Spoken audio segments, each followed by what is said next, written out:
My Passion Farm beba mu kubatusaamu ensimbi nga bano bagamba nti gwayagala okuyiga okulunda enkoko mu kusikere entono oba mu lujjalwo oba mu compound yo oba mu makaago osobola obbatuukira ku Facebook page yaabwe kwe bali bulungi nnyo My Passion Farm balimi bakugu ate bakuyigiza n'okukola amanda mu kalimbo w'enkoko naye ng'ate ago amanda bw'oba ogafuumisa tegawunya kalimbo w'enkoko banoonyeeko My Passion Farm tulina bannaffe aba T-Touch be bannaffe bakafuluma okukola ebizigo by'abakyala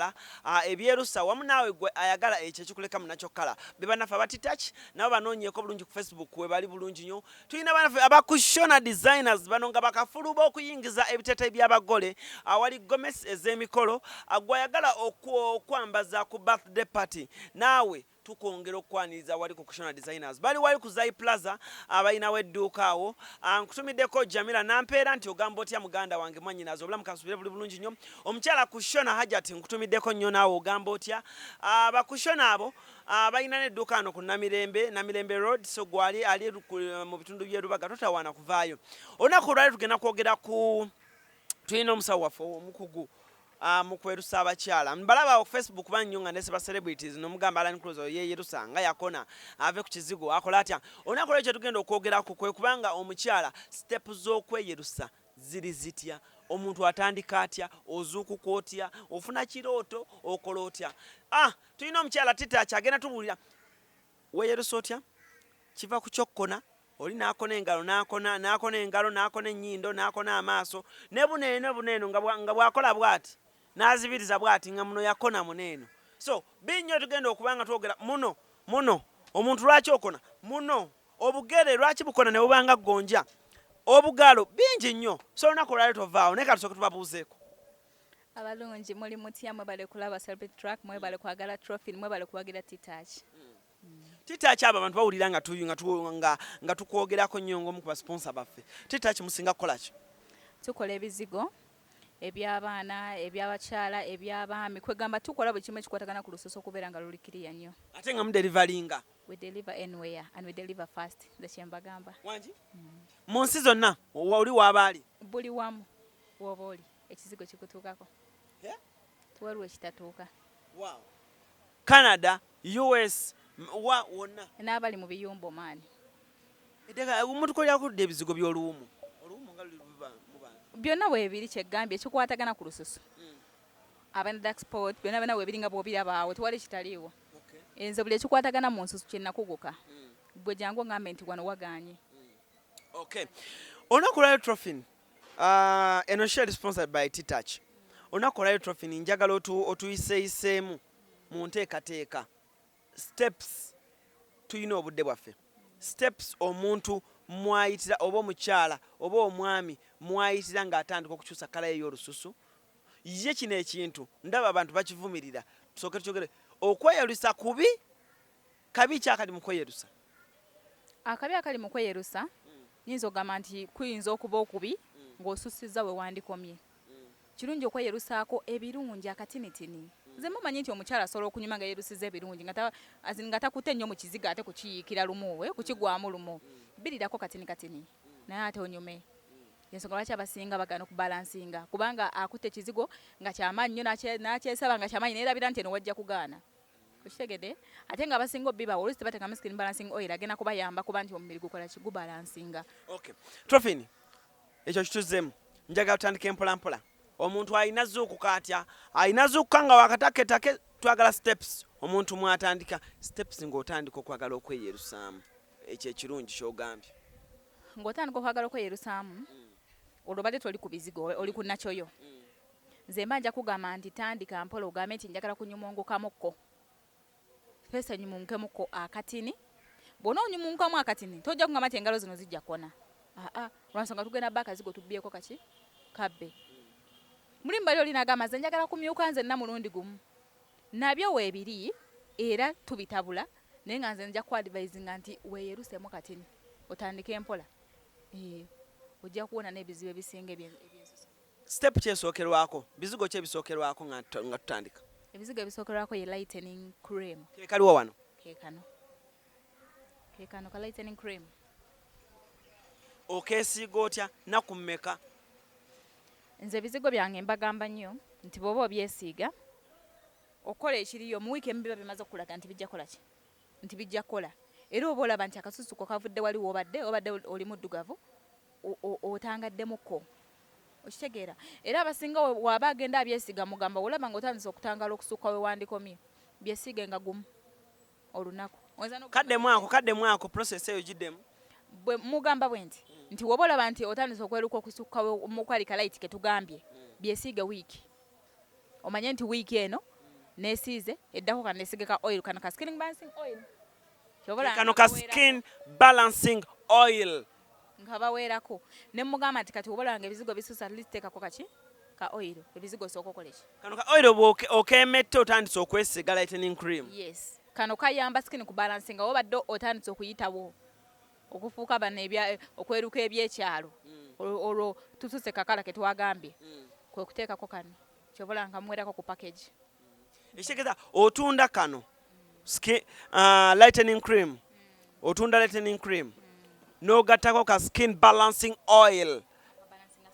wow omuntu asobola okyuka kala kati kaŋŋambe nga bali abakyala ab'engulu nga wa black wa navy blue n'akyusa mu kala walayi n'afaananga ggwe ye trophy akyuka bulungi nnyo lwakuba mba ngenda muwa package weti olwo muddugavu nnyo abitandika owa navy blue ngenda kumuwa ebisukkawo extra lightening ebisukkawo ku bino then muweereko ne kano kubakkiriza agaana engalo zijja kugaana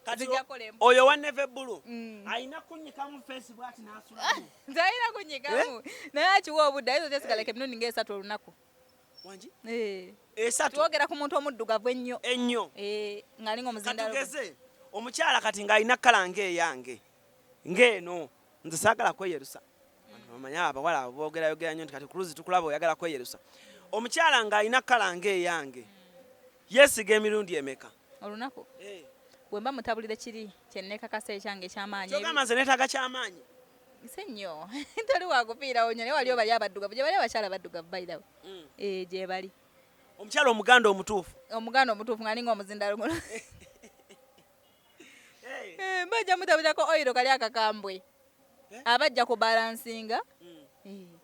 then muweereko ne kano kakola katya kano koyina osulamu no ko kangalo era ne mu festo kesigamu ko kaba kangalo zokka oziwa obudde era mbagamba nnyo abantu woba weesiga akantu kano kanako solution bakayita nako solution ako kabaka muve ku oil ne oil muyina naye kubano nga zogwa omanyi zaagaana zakola emputtu kagezeeko onombuulira kuno kwonna kuno masajinga ko mpola noziwa obudde si kwesiga bwoti nti osinga omuntu abazza olunaku olwaleero kimutwalira ennaku mmeka okuva mu navy blue okudda ku kalayo nga muddugavu nnyo nga betugambye tumuwe weeks 2 trofini labayo wiiki emu oba olaba enjawulo nti etandise okujja naye okubalansinga obulungi kuba munnanga olaba ebiziga ebyo tebituganaga nti ogenda byesiga leero n'enkya birimu magiki okole ki oyerukirewo era aliwo abankubira by the way bakasoma wange nebagamba trofini kati zizina ennaku 3 nga siraba yiyi n'omugana ye mukwano ebiziga ebitali nti oba birimu magiki biwa obudde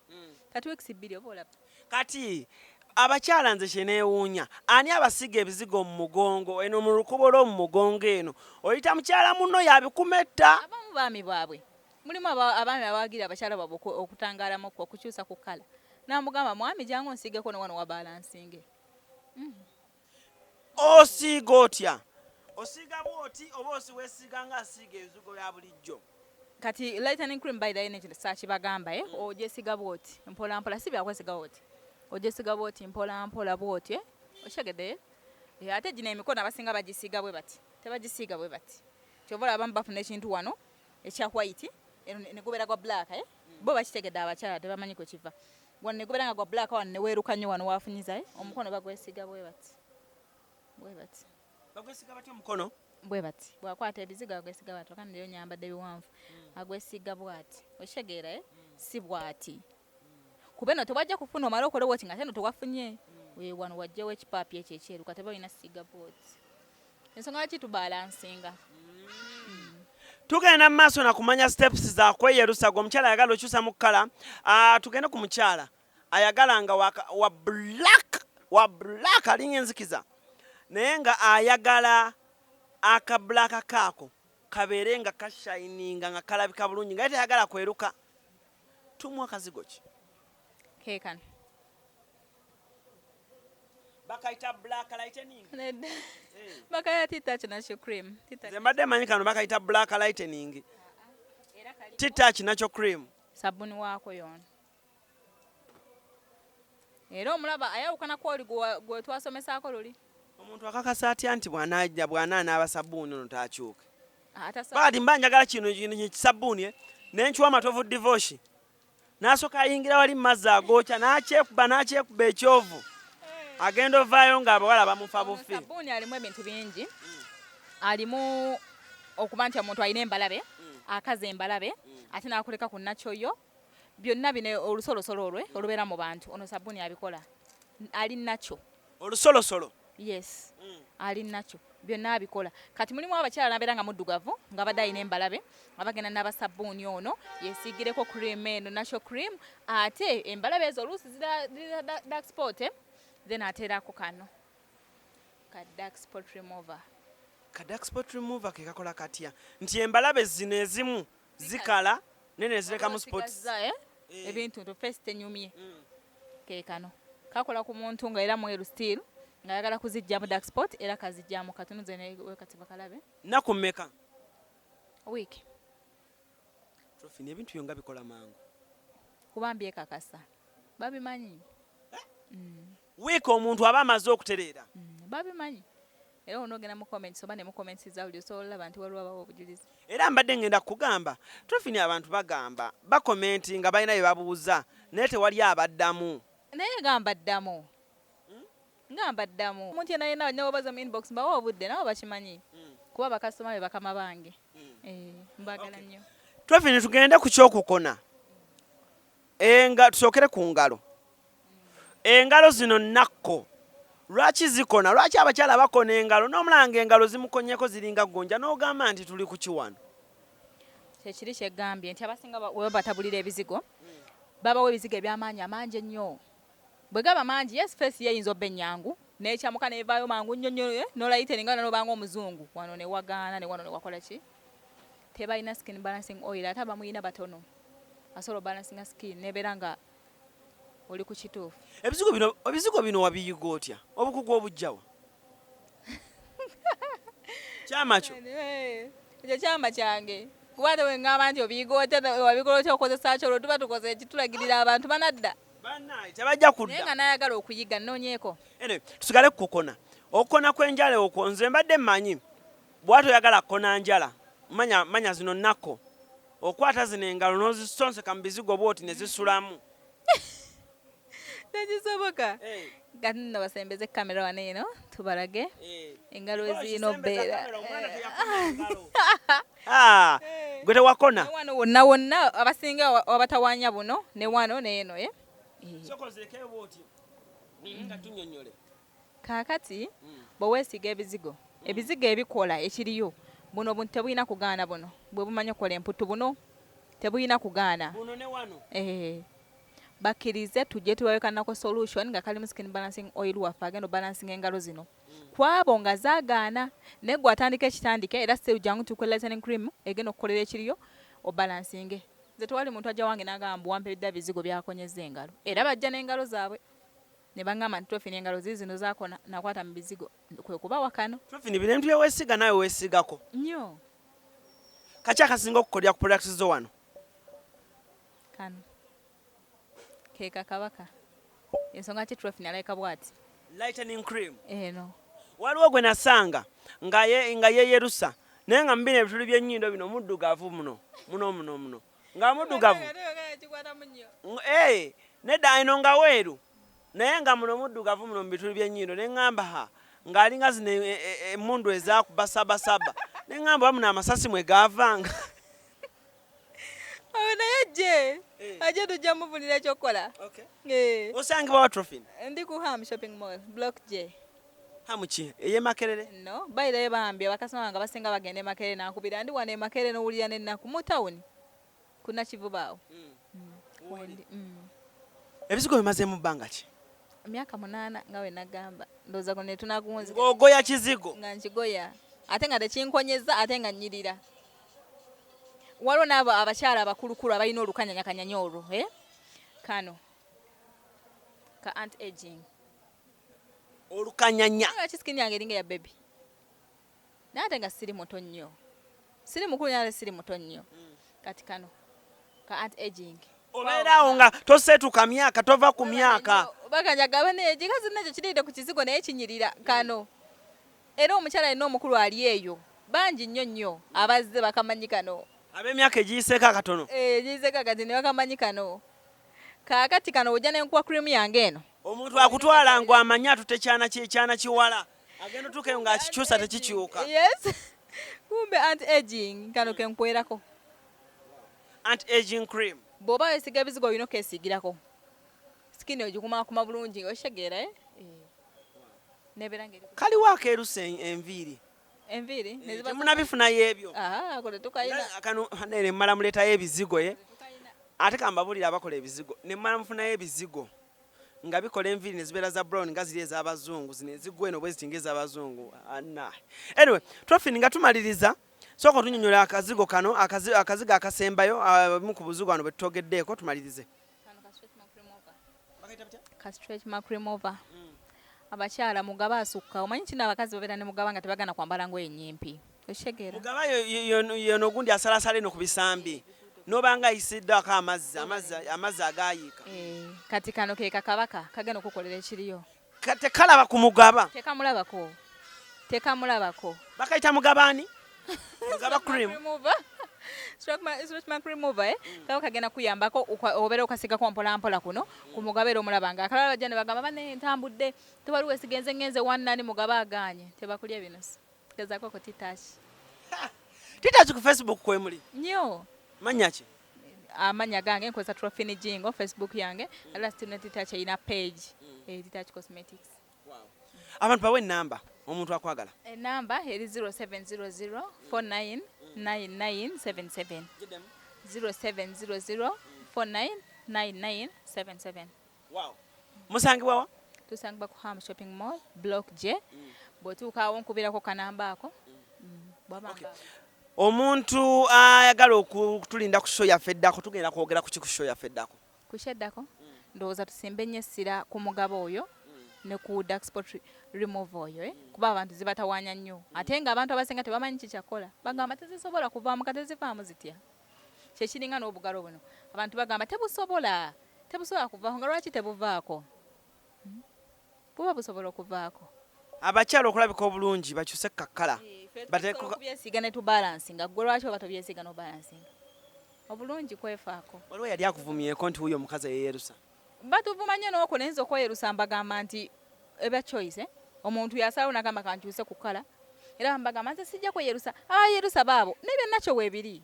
si lutalo gwoba teyagala kweyerusa jangu kweka nakyo ate osigale mu kkala yo ng'okolaki ng'onyirira nayagala okweyerusa gye tumwerusa ebirungi ne products zonna by the zesibagambyeko ez'omu kisenge omukyala wena mu kisenge awo ne mu kisenge tujja gendayo mu kitundu ekiddako mu kitundu ekiddako tugenda mu kisenge negwe ebizigo osooka olina nga tetunasiibula ekizigo ekyo bakisiigawo tebakisiigawo zijja balibesiga nti kisiigeyo wote baagala weeruke nedda naye nga tulina ebintu byaffe ebisooka okyegede omukyala ebimuwunda okuba omulungi omukyala talina kuba mulungi kungulu kokka nti kayesiga ekizigo nyuma oyinza okunyuma kungulu naate mungulu ntakola ki n'otanyuma ekizigo ne kikusala awo tugenda otandikira mu kitundu ekiddako kale Allen Cruz gemanya Mr Handsome nonya ku Instagram official Allen Cruz Facebook Allen Cruz mu commenting awo Trophy najja kubajja abadda mu comments awo bobo ina kyoyagala ajja kujja akuddemu mu comments mufune ngeje mukwasaganya mbeba titachi bakafulu bokola ebizigo nenyoga okutegeeza tubebazeeko tetuyinza butabebaza mbasagala kuvaano nga sibebaziza bambi mwena abalaba obuntu waffe buno bambi ne mutusiima ne mutuweesiga ne mutuweereza sente zammwe nga temutulabanga nako naye nange kyemanyi sibayisa bubi omuntu yenna aweereza sente ye ekintu kyakifuna bambi mwebale nnyo kumpagira waliwo omukyala ndoza kagwemba nsinga n'okwebazeeko ennyo kale n'abalala temunyiiga naye kamwebazeeko omukyala bamita Shamim ali awo ku Serena mu president's office Shamim bambi neyanziza nnyo bale kunjagala yanzikiririzaamu kubanga bangi abatabula ebizigo yeyerusamuko naye naye birungi abaana bali Jordan abali Oman mu biyumba bambi noweereza ssente yo nga wogifunye omusaala gwo n'ogamba trophy ne yiiyo nfaayo nnyo okulaba nti bafuna ekisinga mwe bale kompagira mugezeeko products zange temujja kwejjusa. Okay, bannaffe aba My Passion Farm nyonga okutegeeza bebatuteekamu ensimbi. Tulina bannaffe abakushona designers nabo babamu kubakuteekamu ensimbi. Wamu ne bannaffe bano aba T-Touch nabo bakafulu. Tulina ne ba Tripai oversea bano bakafulu b'okutwala abaana e Bulaaya ne beenoonyeza ku nsimbi naye bagamba nti Oman ayagala ogenda Oman totawaana todaaga tebayinaayo era tebakikola. Allen Cruz Gemanya nyonga otumirako father nti Richard yogamba otya ku Tripai, Daudi yogamba otya ku Tripai kansubire embeera nnungi nnyo. Divosh Matovu kamera kwali bulungi nnyo okuba ensonga zonna zikwasaganya bulungi nnyo. Sharif Semalago naye ku nkata wali eri nga driver nabagamba kulebera nnene nnyo eri emabega wa kino ekintu. Sharif Semalago naye abeerawo nnyo okubanga ensonga zonna tuzikwasaganya bulungi nnyo. Ye Celebrity Track ensibuko ya information ensibuko ya buli kimu kyola ku internet. Ati Mama Brighton mbagala nnyo musibe bulungi mweraba.